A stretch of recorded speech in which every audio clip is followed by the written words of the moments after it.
Добро утро, господа и господи министри, господине премиер. Денеска ќе поставам прашања само на една тема, со надеж дека овој пат премиерот нема да се обиде да избега од темата и да ја замени со одговори на непоставени прашања. Ова, господине премиер, е анкетниот лист на еден ваш функционер, симнат вчера од веб страната на Државната комисија за спречување на корупција.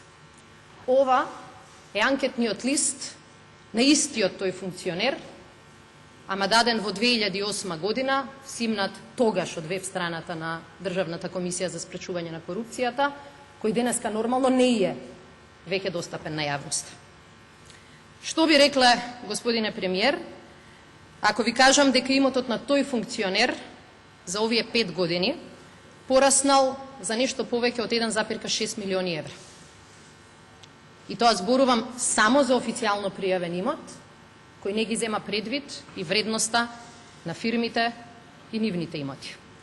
Што би рекле, господине премиер, кога би ви кажала дека имотот на овој владин функционер за не цели 5 години е дуплиран, повеќе од дуплиран, од 1,1 на 2,7 милиони евра. И повторно, зборувам само за официјално пријавен семеен имот кој не ги зема предвид фирмите. Што би рекле, може би и најважно, господине премиер, ако ви кажам дека функционерот за кој што зборувам е вашиот директор на Управата за безбедност и контраразузнавање и ваш братучет, господинот Сашо Мјалков.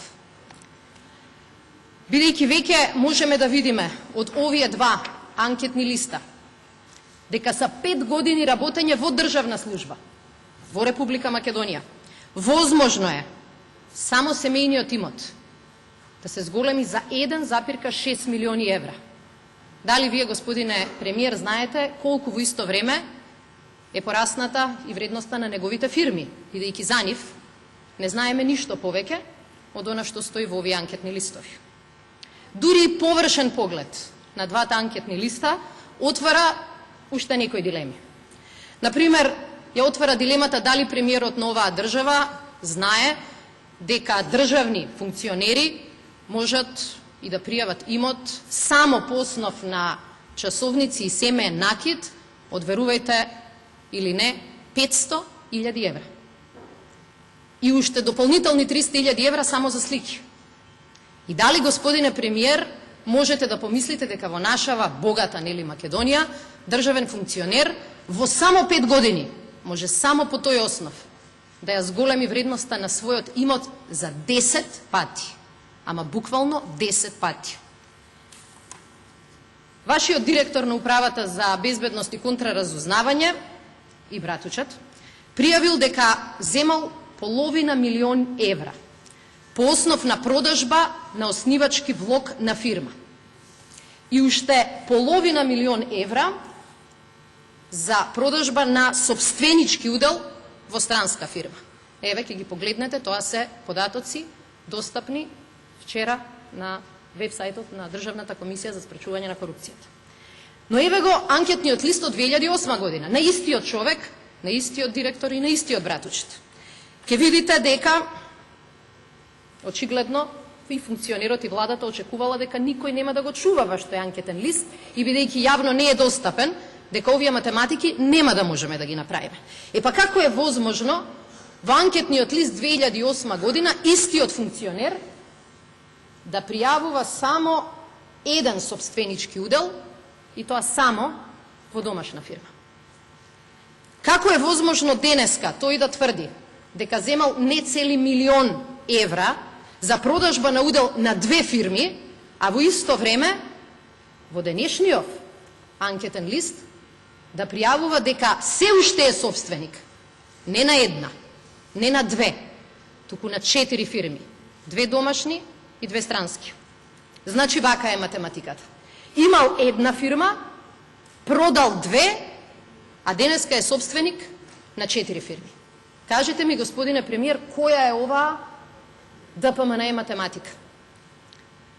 Дали, господине премиер, вашиот директор ја манипулирал, ја лажел македонската јавност и Државната комисија во 2008, или ја лаже Државната комисија и македонската јавност денеска во 2013 година. И едното и другото се сериозни законски прекршувања.